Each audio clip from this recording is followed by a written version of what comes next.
Sa bawat paaralan sa ating bansa, may gurong pumapasok sa trabaho araw-araw, nakangiti.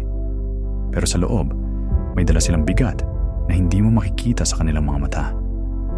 Tinatanggap nila ang katahimikan. Ang kwentong ito ay para sa kanila at para sa lahat ng gustong maunawaan. Hindi lang ang kwento, kundi ang karapatan. Good morning, sir. Okay, since I think narito na yung lahat, I would like to congratulate everyone. Maganda yung scores natin this quarter. So special mention to Miss Clara and her Section 3A for her outstanding work. Thank you, sir. Teamwork po.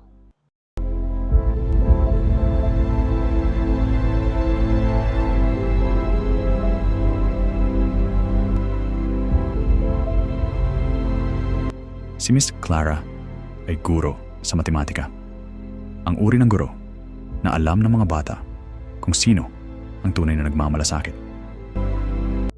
Yes po, sir. Yeah, I just want to say that before you go outside, ang ganda mo ngayon. Thank you po, sir.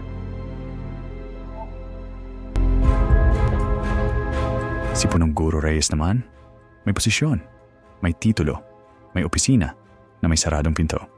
At ang kapangyarihan, kapag nasa maling kamay, hindi na ito serbisyo, nagiging sandata.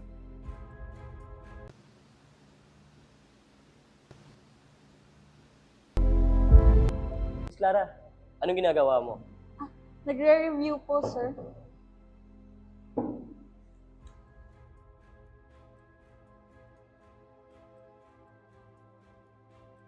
Oh, sir. Good afternoon. Uwi na po ako. Ganun ba? Invite sana kita mag-ano eh. Magkape sana tayo. Wag na, sir. Ang dami ko pa kasing gagawin eh. Sige. Atin na lang kita. Wag na, sir. Nakakahiya. Madami pa namang sasakyan. Ang hirap naman ito. Sige na nga. Kaya nandoon ang takot, ang kultura ng katahimikan. Hindi mo ito makikita sa rulebook ng paaralan, pero nararamdaman mo ito. Miss Clara, oh. Mukhang problemado ata. Oo nga, punta natin. Tara. Para bang ang biktima ang may kasalanan? Para bang ang magsalita ay mas mapanganib pa kaysa sa manahimik? Hi, Miss Clara. Oh, hello. Parang problemado ka ata. Oo nga eh. Parang hindi na kasi Oo nga, parang asa pa na makatingin sila. Takot kasi ako.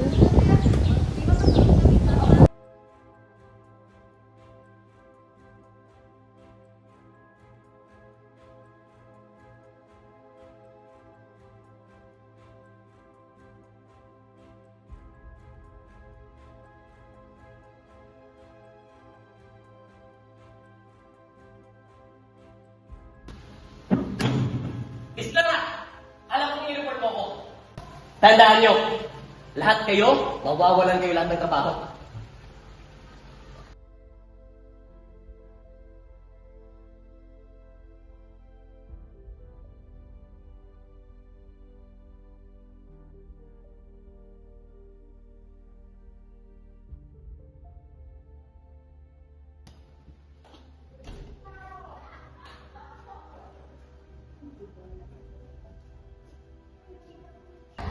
Kayo ba yung nag-report? Sino ba ang nag-report?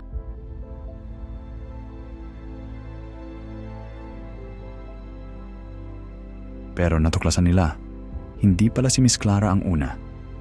Si Principal Reyes, ginawa na niya ito noon kay Miss Santos. At malamang, sa iba pa bago pa sila, paulit-ulit, sa iisang paaralan, sa iisang opisina, sa likod ng iisang saradong pinto. Ganyan gumagana ang mga taong nakakaalam na walang magsasalita. Kaya kung ikaw ay nakaranas ng ganito, huwag mong sabihin sa sarili mo na kaya mo itong dalhin mag-isa. Hindi iyan lakas. Iyon ang isang taong pinagsamantalahan ng sistema. May batas na nagpoprotekta sa iyo. May mga taong handang makinig. At higit sa lahat, hindi ka nag-iisa. Ang katahimikan ay hindi kapayapaan.